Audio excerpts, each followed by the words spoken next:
Hi there guys, welcome back to Bite Review. Well, this time we're having a look at a camera comparison between the Galaxy S6 and the iPhone 6s Plus. A little disclosure before we get started as well, both cameras are switched to auto with Auto HDR enabled, so I let the phones do exactly what they thought was right for the shot. So what you're going to see is just a pure image taken from the phone with no alterations at all. Let's get started with a simple outdoor shot of some colourful boats. The Samsung produces quite a natural looking image here without anything popping too much, as it was quite a dreary day as well, whereas the 6s Plus, the colours certainly do pop a lot more, however it does look a little less natural. Take another look and notice the difference between the yellows and the blues and the sky as well in these ones. Moving on to a closer shot of the boats, the Samsung again leans towards a more accurate and natural looking image and really brings out the dreariness of the day, whereas the iPhone does tend to brighten it up a bit and make the greens pop out from the whites, which actually results in a bit more of a nicer image. Take a look again at the greens where the whites meet and you can see what I mean. Landscape shots have got a similar story as well. While both shots look great, the Samsung's gone for the more natural look again, whereas the iPhone has gone for a more aggressive look, especially on the sky.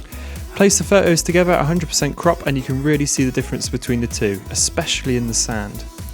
Pushing even further to 300% crop, you can see thanks to the 16 megapixel camera, the Samsung retains a bit more detail than the iPhone's 12 megapixel camera.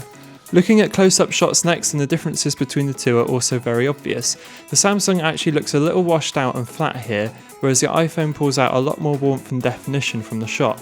It's a surprising difference in colours. At 100% crop, it's even more clear-cut, despite both photos pulling a pleasing amount of detail out of the shell and the wall. Place the pictures next to each other and you get an even more distinctive difference between the two.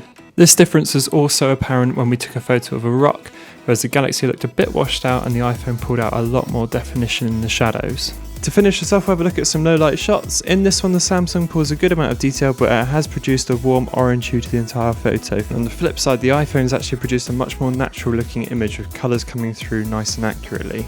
The same can be said for this shot as well, where the Samsung produces a much brighter image. The iPhone actually pulls off a little bit more accuracy, despite the image being a lot darker. To round off this comparison, I'd say both cameras really are excellent and you'd be hard pushed to be disappointed with either of them. So to me, it's really down to your own preference of which type of photo you prefer. Thanks for watching this comparison, and if you enjoyed the video then do subscribe, I'll be uploading more soon. Thanks, bye!